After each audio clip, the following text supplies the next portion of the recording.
E aí galera, tudo bem com vocês? Professor Armando, do canal Professor Armando História, para mais uma aulinha com vocês. Semana que passada não teve áudio, tivemos alguns problemas técnicos que não conseguimos gravar nossa aulinha, mas essa semana tem, graças a Deus, né galera? Nossa tema da nossa aula hoje é cruzadas, para a gente já ir finalizando, começando já a Baixa Idade Média, finalizando a Alta Idade Média, para a gente já continuar o nosso cronograma até novembro, de tentar conseguir passar toda a matéria que cai no vestibular e ainda em novembro fazer a nossa revisão dos principais vestibulares, como o Enem, o Unesp, o Unicamp, o FUVEST, tá bom? E para os concursos também, vocês terem já uma base, quem é o concurseiro aí da vez, tranquilão? Mas antes de a gente começar a nossa aula, não posso esquecer de falar para vocês o seguinte: se inscreve no canal, ative o sininho, tá? Deixa o seu like, saber que tá tudo tranquilo, vocês estão gostando da nossa aula, estão gostando do jeito que a gente está trabalhando, a gente continuar fazendo nosso canal crescendo e o mais importante, levando essa informação de história para mais pessoas. Isso que é a ideia do canal.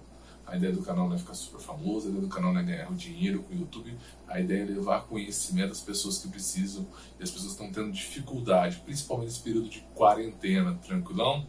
Então vamos falar sobre as cruzadas, tá bom?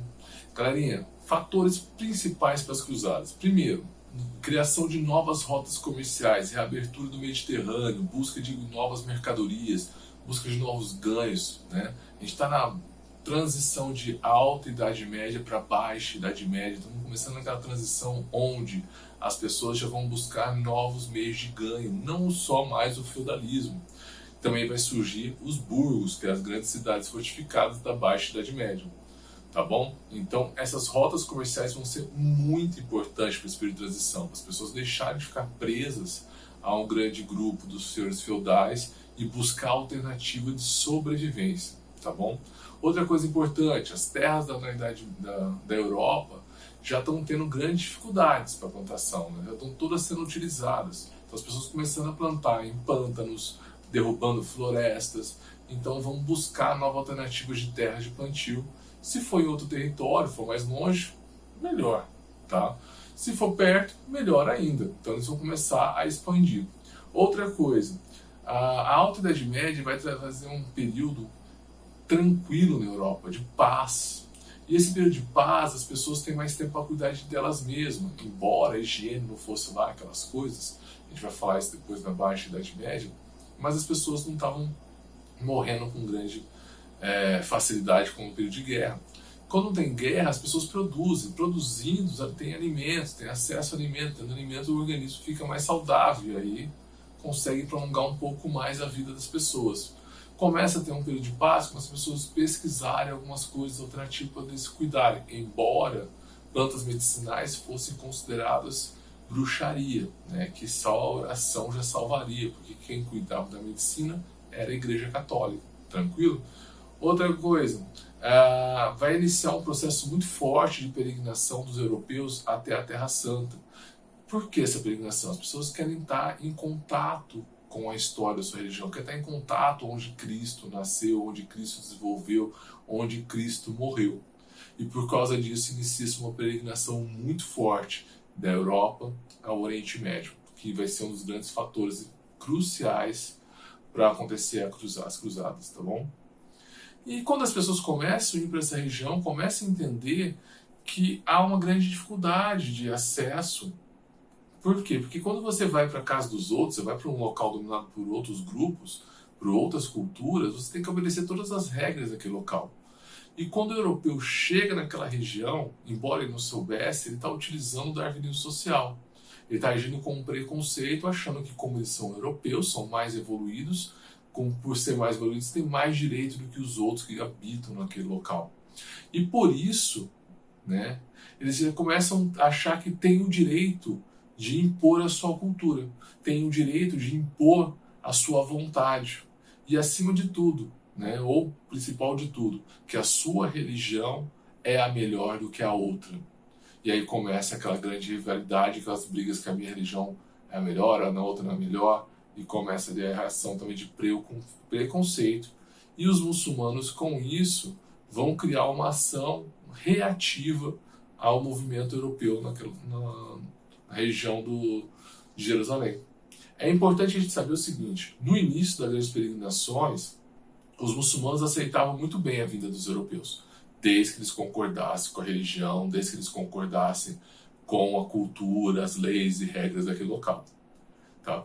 Por que eles aceitavam? Porque o pessoal ia para lá, nessa peregrinação havia lucro. Né? Estavam comprando sempre algum objeto de lembrança, ou ficavam em uma espécie de albergues, tabernas da época, hotéis, consumiam, se alimentavam, contratavam pessoas para carregar coisas. Então aquilo ajudava na economia regional.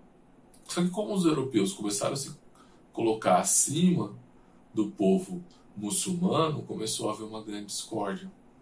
E aí começavam a ter várias brigas, tanto no porto de entrada em Acre, como também o pessoal que vinha pelo Constantinopla, depois que passava do território de Constantinopla, começava a ter problemas nas terras ali perto, como o pessoal que estava em Jerusalém mesmo. E essas brigas constantes começaram a fazer com que o povo se revoltasse com aquilo. E aí os muçulmanos começam a decidir que preferem perder dinheiro do que aceitar o europeu. E começam a fechar, entre aspas, as portas para o povo europeu chegar até a Terra Santa. Né? Por que eu falo entre aspas? Porque não tem porta nenhuma fechando. Mas começam a dificultar a chegada desse pessoal, aumentando o preço das coisas, não aceitando trabalhar para os europeus. Né? E aí só isso não vai resultar num bom retorno para eles, para os muçulmanos. E aí os muçulmanos vão começar a tomar medidas mais radicais.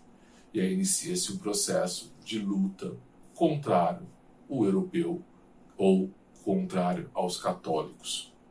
E decidem que a terra de Jerusalém somente terá um culto, que é o culto a Alá ou Maomé. Que a gente falou numa aula passada. Se vocês não lembram como que é a religião islâmica, volta nos vídeos atrás nossos aí e assiste, foi da semana retrasada. Vocês vão curtir bastante. Deu uma aulinha bem de 15 minutinhos, bem bacana. Tinha muito mais coisa para falar do islamismo, mas a gente fez um resuminho bem bacana. E aí começam as perseguições, a morte de católicos, prisões de católicos, desaparecimento de católicos. Isso vai trazer um certo problema. Né? E os europeus começam a se indignar. Em 1095, o Papa Urbano II vai convocar os cristãos a combater os muçulmanos na Terra do Oriente. Ele vai convocar o Concílio de Clermont. O que é o Concílio de Clermont? Uma reunião que vai juntar, né, cristãos europeus, e ali vão decidir que a ideia principal é libertar as Terras Santas e colocar naquele local a religião católica apostólica romana como a principal. Junto com isso, vai alinhar ao pensamento europeu de trazer novas terras, que eu falei no começo, ampliar rotas comerciais, desafogar o excesso populacional, porque como estava muita gente se alimentando, estavam poucas pessoas morrendo, tinha um inchaço populacional para as regiões de feudo. Seria tudo uma mil maravilhas se tudo desse certo, claro. E aí o Papa vai proferir então a célebre frase: Deus quer, Deus pede, o homem obedece. Quando ele clama isso, ele diz o seguinte: todo católico que for por Oriente Médio lutar pelo menos por 2 anos ou até a guerra acabar, estará livre de todos os seus pecados, porque ele combateu em nome de Cristo. E que matar pessoas, embora se fossem muçulmanas, não serão encaradas como pecado, e sim como o livramento e salvação da terra do Senhor. E que para tudo isso acontecer, todo católico que for para o Oriente Médio tinha que carregar uma cruz em sua veste. Foi para isso conseguir ter a proteção de Deus. Beleza. Fechou o negócio. Todo mundo, Deus quer, Deus quer, Deus quer. Todo mundo vai clamar por essa situação. E vai inflamar os europeus, vai começar a relatar morte, desaparecimento, vai começar a chegar pessoas que conseguiram sobreviver às perseguições dos muçulmanos. Isso vai inflamar cada vez mais. O Papa vai pedir que a Inglaterra e a França liderem. Né? O primeiro movimento cruzado que vai liderar é um francês. Tá? Por ser o maior reino de todos, ele e a Inglaterra, por ter mais conhecimentos de batalha, porque estarem quase praticamente unificados, ou melhor, por existir um território organizado, porque a unificação só vai acontecer pós o período da Baixa Idade Média. Tá? E esse clamor todo, esse rolê todo, tinha data para acontecer a Primeira Cruzada. Demoraria um ano para eles se organizarem tropas, levantarem mantimentos, cavalos, armaduras, espadas, treinamentos, aqueles que fossem necessários, e traçar uma estratégia de combate. Só que até esse um ano acontecer, outras pessoas se inflamaram com isso. Então a gente vai ter uma chamada pré-cruzada, ou Cruzada dos Mendigos, que vai acontecer no início de 1096. Né? Pedro o Eremita vai ouvir o clamor do Papa, vai ouvir toda a necessidade dessa luta, e ele vai ter uma ideia. A ideia vai ser o seguinte: se é para libertar a Terra Santa dos pecadores, que são os muçulmanos, e que todo pecador que for lá vai estar inocentado, livre dos seus pecados, por que não pegar os maiores pecadores? Porque eles vão lutar com muito fervor, eles vão lutar com muita vontade, e eles vão conquistar os seus objetivos. E aí ele vai reunir, né, todo andarilho que ele encontrasse, todo mendigo, pobre, doente, ladrão, todo mundo que tivesse qualquer ação considerada pecaminosa, será convocada por ele. Essa cruzada vai ser chamada também de Cruzada dos Pobres, e vai reunir mais ou menos 40 mil pessoas, e vão em direção a Jerusalém. Né? O porto de saída, que existiam duas formas de entrada na direção a Jerusalém, traçada como estratégia. Ou você ia por terra, passava por Constantinopla, iniciava o processo de cima do continente, da região da Arábia, ou você ia para o mar Mediterrâneo e entrava pela região de Acre. Tá?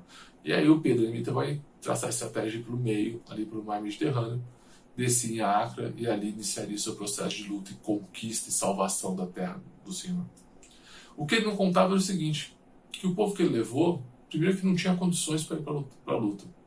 Eles vão ganhar alguns auxílios de onde passavam, tal, mas nada para aguentar até a chegada lá. Né? E não tinha treinamento militar nenhum, ele achava que não havia necessidade, Cristo protegeria tudo, e todos, e tudo aconteceria. E quando chega em Acre, muitos deles morreram no meio do caminho, doentes, desidratados, com fome, né? Uma bagunça toda. Quando abre as portas do navio para todo mundo descer em Acre para um combate, ele grita lá em cima do navio que estavam ali para libertar as terras, que todo sarraceno ou todo muçulmano seria perseguido e morto em nome do Senhor. E acontece ao contrário. Né? Eles vão ser massacrados, vão ser mortos. Né? Inclusive, Pedro Eremita será morto também. O que vai acontecer com isso? Vai trazer medo para os europeus? Vai aumentar o fervor dos caras, vai aumentar a vontade de luta. E aí, em 1096 até 1099, vai ser a primeira cruzada, né, que vai conquistar Jerusalém. Né? Quem vai ser o grande responsável por isso? Godofredo de Bouillon vai ser o francês responsável por liderar esse conflito, essa conquista. E ele vai enviar tropas pelo norte, por Constantinopla e pelo mar Mediterrâneo, fazendo com que há um choque de defesa, porque necessita pessoas lá no norte para a defesa e as pessoas aqui no meio para a defesa. Vai dividir as tropas muçulmanas. Embora não havia umas tropas muito bem organizadas, é só esperando pessoas que moravam nas cidades próximas. Né? E ele vai conseguir conquistar de Acre até Jerusalém. Chegando em Jerusalém, ele depara com um local onde hoje a cidade antiga, né, a cidade velha, ela é murada. Ela é como se fosse um grande feudo. Né? E essa cidade murada, há uma grande dificuldade para adentrar até dentro da cidade. Porque ela era muito alto, muito resistente, havia 5 portões de entradas. Né? E ele vai tentar algumas vezes investir, tentando entrar com as tradicionais formas de combate, usando catapultas, usando aquelas grandes escadas protegidas para poder subir até o topo das torres. Não vai surtir efeito. Ele vai ter uma seguinte ideia: eu vou cercar a cidade e não vou deixar ninguém sair lá de dentro. Se eu não consigo entrar, eles também não saem. Todas as fazendas, toda a parte de produção de alimentos ficava do lado de fora dos muros. O abastecimento de água principal também ficava fora dos muros. Existia ali umas minas de água dentro da cidade, mas o mais utilizado é o rio próximo, vai proibir os caras de sair, né? E essa luta vai durar aí 3 aninhos, né, de cerco, atirando pedras, atacando durante o dia, durante a noite. Quando os muçulmanos tentavam escapar, fugir, enfrentá-los, aqueles que morriam, eram dado um momento de trégua para poder buscar os seus corpos. Quando não se dava esse momento de trégua, eles cortavam a cabeça dos caras e jogavam na catapulta a cabeça lá dentro, para que trouxesse o terror, o medo, as pessoas se entregassem. E caso não conseguisse, começava ali proferar uma doença, caso não fosse enterrado ou cremado aquele corpo, né? Nossa, irmão, católico sendo assim. Não, gente, ali não é a religião que está combatendo. Ali são homens. E eles têm as suas estratégias de luta. Cada um adota de uma forma, tá? E aí, em 1099, os muçulmanos já não têm mais como sobreviver, né, intocados ali dentro, vão iniciar um processo de abertura para poder enfrentar fracos, né, desnutridos, com pouca resistência. E aí os católicos entram dentro de Jerusalém, e a missão era deixar pouquíssimas pessoas vivas. Pouquíssimas. E aí o que é relatado, tanto pelos muçulmanos como católicos, corriam rios de sangue, né, pelas ruas de Jerusalém. Foram mortos mulheres, crianças, velhos, adultos, quem estivesse na cidade, né, foram deixados alguns vivos, depois mataram a grande maioria, né. Mulheres foram estupradas, meninas, crianças. Foi uma revolta e um massacre que aconteceu ali. Aqueles que sobreviveram, a grande maioria foram libertadas com a missão de espalhar a notícia que Jerusalém não era mais uma terra muçulmana, agora católica, e que se os povos muçulmanos quisessem continuar a batalha, eles teriam o mesmo fim. Se não, poderiam traçar uma nova estratégia de paz, aceitando a liderança local de Jerusalém, né, que depois haveria uma expansão para outras partes do território, né, vão conquistar Acre, entre outros territórios próximos. Depois que cria-se o domínio na região, vai ser criado um governo católico que administrará o local, com Balduíno I sendo o primeiro líder, né, regional. Ele tinha sangue nobre europeu, ele vai assumir, vai estabelecer todas umas novas regras de conduta, vai aceitar os muçulmanos, vai deixar até eles terem seus cultos, desde que aceitassem e reconhecessem o cristianismo como liderança e principal religião de Jerusalém, tá? Vai ali criar algumas ordens militares para poder fazer toda a segurança e a proteção da cidade de Jerusalém, das pessoas próximas. E aí vai ser criados os hospitalários, os templários e os teutônicos, tá? Os hospitalários, eles tinham a missão de cuidar dos peregrinos, tanto na parte de saúde quanto na parte militar, tá? Os templários, que depois eu vou fazer um vídeo especial sobre os templários para vocês, só falando sobre eles, porque existe todo filme, jogos em cima da ideia dos templários. Eles eram monges guerreiros que tinham como missão proteger a cidade de Jerusalém e os peregrinos da Europa até a cidade de Jerusalém, tá? Eles tinham uma demonstração de pobreza, eles eram nobres que abriam mão de tudo que tinha, doavam aos templários e lutavam, né? Andavam às vezes em 2 cavalos, porque o cavalo era muito caro, de ostentação. Então tinha um rolê de humildade, demonstração de humildade, mas depois a gente vai conversar um vídeo só sobre isso, tá bom?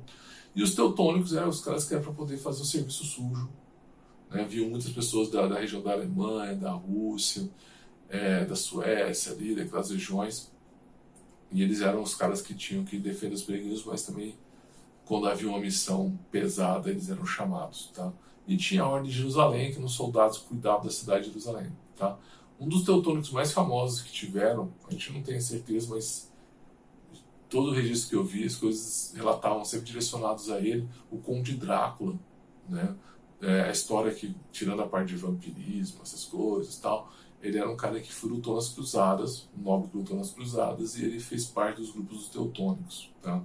E aí também depois a gente pode fazer até um vídeo só contando um pouco da lenda em cima dele, lenda histórica, se é real ou não, a gente pode discutir um pouquinho sobre isso, tá bom? Temos a Segunda Cruzada, que vai acontecer em 1147 até 1149. Armando, por que uma Segunda Cruzada, meu querido? Já conquistou? Então, meu querido, em 1140, a região de Jerusalém vai ser perdida, né? Muitos dos católicos não vão concordar com a trégua entre muçulmanos e católicos. Muitos estão indo para a região de Jerusalém, não mais para a peregrinação, não só para a parte de Coro, mas também para a grande luta. Não aceitaram o fim do combate, queriam a eliminação total dos muçulmanos, e eles vão causar uma nova guerra, né? Tem o filme Cruzadas, que é com o Orlando Bloom, muito bom o filme, tem algumas coisinhas que não são históricas, mas tem um contexto bem bacana, dá para vocês assistirem, que mostra aí o lado dos templários, entre outros grupos, conspirando contra essa paz, porque queriam domínio total, né, do território do Oriente Médio, e eles vão atacar comitivas muçulmanas, vão atacar até mesmo muçulmanos dentro da cidade de Jerusalém. Existe uma lenda que uma das pessoas que vai ser atacada, estuprada, vai ser a irmã do Saladino, que é um dos principais guerreiros e líderes muçulmanos na parte de combate naquele período. Tá? E como havia esse ataque todo esse conflito em relação aos muçulmanos, os muçulmanos não vão ficar quietinhos, eles são maioria, iniciam um processo de reconquista, cercam a cidade de Jerusalém, faz a mesma estratégia que utilizava a primeira cruzada, conquista Jerusalém, só que a comanda, a pedido de Saladino, que era uma pessoa que era muito amigo do Balduíno II, que era o rei do período da perda de Jerusalém, e tinha uma outra visão de combate, de conquista, ele não vai mandar matar, né, os católicos dentro da Jerusalém, simplesmente vai dar salvo-conduto, mas que eles vão embora, todo mundo, e não regressem mais. Né? E aí a família que cuidar da monarquia daquele local vai desaparecer. O Balduíno ele tinha lepra, ele vai morrer antes do início desse conflito todo, por causa das suas condições de saúde. E eles reconquistam. Quando chega, né, o grupo migratório saindo de Jerusalém, indo para a Europa, chega na Europa, o Papa não vai aceitar isso novamente, as pessoas na Europa não vão aceitar, e aí vai ser convocada a Segunda Cruzada, né, que eu já falei para vocês que é de 1147 a 1149. Tá? Aí vai ser convocado alguns reis, como Luís VI, Conrado III, que vão tentar lutar contra o Saladino, mas eles não vão conseguir. Por quê? Porque os cruzados, eles vão ter as mesmas estratégias. Embora eram guerreiros super valentes, fortes, tinha uma limitação de movimento por causa da armadura, claro, a espada tinha um certo peso, diferente um pouco da armadura que era utilizada pelos muçulmanos, mas os muçulmanos aprenderam muito com a Primeira Cruzada e com a derrubada do fim do Império da Primeira Cruzada. E eles vão traçar umas estratégias. A estratégia deles era primeiro atacar os cavalos, porque os nobres iam a cavalo, pessoas que não eram nobres iam a pé. Então atacavam os cavalos, dava um problema financeiro para esses nobres, que não aceitavam lutar no chão, e sim com mais disparidade, né, de cima para baixo, era muito mais seguro e tal, entre aspas, né, dependendo da desenvoltura do cara no combate. Mas havia, né, esse prejuízo e ataques, né, furtivos, meio que Assassin's Creed e tal, vão pegar grupos menores, vão eliminar lideranças, vão eliminar a elite, eliminar o que a gente pudesse, tá bom? Haviam grupos parecidos com assassinos da gente, mas não eram bem os assassinos como vocês veem nos jogos. E isso vai levar à destruição dos cristãos. A forma de combate muçulmana acaba sendo mudada, havia umas tocais que eram feitas, e há uma derrota terrível que vai eliminar um grande grupo, né, de cruzados, mas que novamente vai levar o fervor para uma nova cruzada. O que acontece? A terceira cruzada acontece em 1189 e 1192, ela já começa a ter uma séria dificuldade. Por quê? Morreu muita gente na primeira e na segunda cruzada. Muitas pessoas começam a não querer mais ir porque era muito caro. Alguns nobres já não têm mais a condição financeira, as duas primeiras cruzadas não estão tendo tanta condição para financiar o resto. E aí os reis começam aí para demonstrar que é possível ganhar a guerra. E aí, porque se eles vão, as tropas têm que ir, os nobres têm que ir, porque tem que manter esse rei vivo. E aí a terceira cruzada vai ser chamada Cruzada dos Reis. Vai ter Frederico Barba-Ruivo, Felipe Augusto, Ricardo Coração de Leão, da Inglaterra. Os reis vão para poder motivar a população aí para esse combate. Tá? Não vão conquistar nada. Ricardo Coração de Leão vai gastar seu reino em luta, né, em gastos militares. Tanto que na volta ele tenta reconquistar o que ele gastou lutando contra reinos rivais, até reinos que ele é amigo, né? Ele morre na França, tentando conquistar um castelo francês de um nobre feudal e extorquir ou pegar o que tivesse de valor dentro desse castelo. E aí, segundo a lenda, o cara que mata ele vai ser o cozinheiro que vai acertar com uma flecha no pescoço. É uma lenda, né? A gente não tem certeza se foi assim mesmo. Tudo que a gente fala nessas partes muito, né, acaba sendo um pouco complicada porque os registros históricos meio que não batem em alguns momentos. Por exemplo, a Inglaterra fala que ele morreu na luta, na volta das cruzadas na França. Não relata quem foi que matou ele, né? Relata que ele tomou uma flechada. Alguns registros franceses dizem que foi um soldado, outros dizem que foi um cozinheiro que acertou sem querer o cara. Então, tipo, a gente acaba tendo um certo lance. Sabe que ele morreu na França com uma flecha. Tá? E aí a terceira cruzada, um fracasso. A quarta cruzada, a motivação maior dela não é mais nem conquistar Jerusalém, é para tentar pegar de volta pelo menos o que foi gastado nas 3 primeiras cruzadas em ouro. Então as pessoas vão para saquear, conquistar bens e trazer de volta. Tá? Então, por não ter um grande motivação religiosa, heróica, essa cruzada vai ser um fracasso. Vai ser a primeira vez que os muçulmanos vão entrar em conflito com o pessoal de Constantinopla, e Constantinopla acaba entrando na guerra, nas cruzadas oficialmente. Tá? Vamos ter a quinta cruzada, ou né, tem pessoas que não consideram ela como uma cruzada oficial, que é a Cruzada das Crianças, que vai de 1212, um ano só. Os padres começam a entender que os pecadores não adiantam ir para a guerra. Tem que ser pessoas de boa alma, porque aí Deus protege os bêbados e as crianças. Viu? Dessa parte fui eu que coloquei, mas protege as crianças. E aí vai ser convocado um número gigantesco de crianças e adolescentes, que não havia tantos adultos suficientes para lutar naquele período, ou muitos não queriam, e vão convocar as crianças. E aí vocês já sabem o resultado, né? As crianças que conseguiram chegar lá vão ser mortas ou escravizadas, ou vendidas como objetos aí pelos próprios muçulmanos. Fracasso total. Vamos ter a sétima cruzada, que vai de 1248 a 1254, com Luís IX, né, vai ser aprisionado.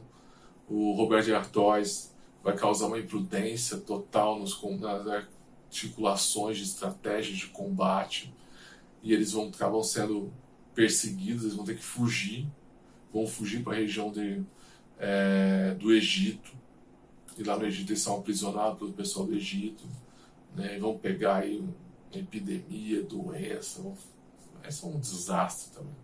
Tá? A oitava e penúltima cruzada, né, vai ter mais uma grande derrota. O pessoal vai atacar a região de Tunis como a primeira fonte de conquista, de reconquista de territórios na região do Oriente Médio. Toda a liderança vão ser mortas em tocaias, não vão conseguir, a guerra vai durar 2 meses, 3 meses em solo do Oriente Médio.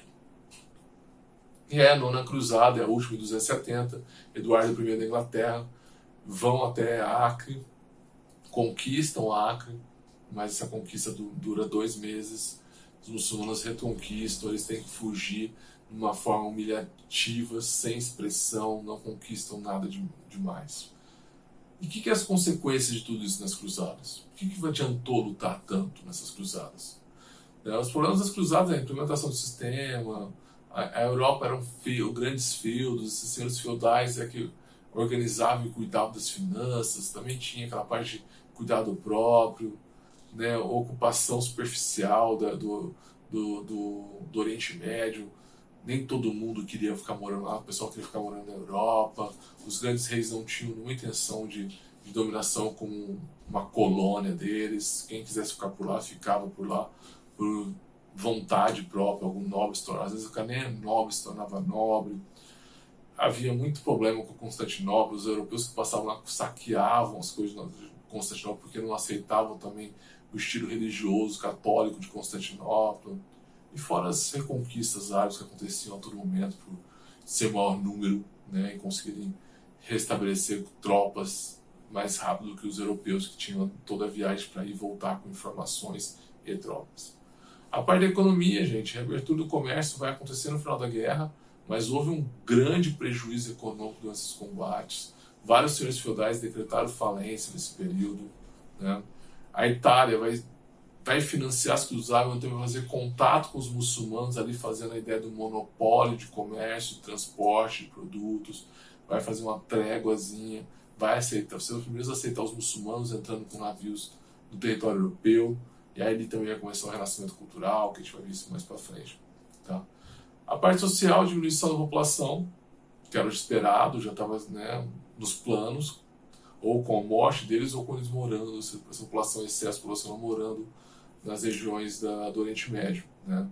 Vai surgir uma nova classe, que é a burguesia, que vai nascer nesse comércio, nessas rotas comerciais que vão ser feitas com o Oriente Médio, com a Ásia. Os senhores feudais vão enfraquecer muito por conta de financeiro, por conta de falta de herdeiro, por não conquistarem nada, por desaparecerem nesses combates e aí não ter que ficar repassando o feudo para um de outros nobres. Isso vai fortalecer muito o rei, que vai pensar numa unificação para ficar mais forte ainda. Tranquilo? Galerinha, essa é a aula nossa sobre cruzadas. Se você curtiu, deixe seu like, ative o sininho, compartilhe com seus amigos, por favor, nos ajude a aumentar o número de pessoas e chegar a um número maior de pessoas tendo esse acesso a esse conhecimento que eu posso passar para vocês. Muito obrigado a todos, até mais. Restou alguma dúvida? Tristeza, limitações, dores do corpo, as coisas escondidas, sono, fome? Não? Até mais, galera. Beijo.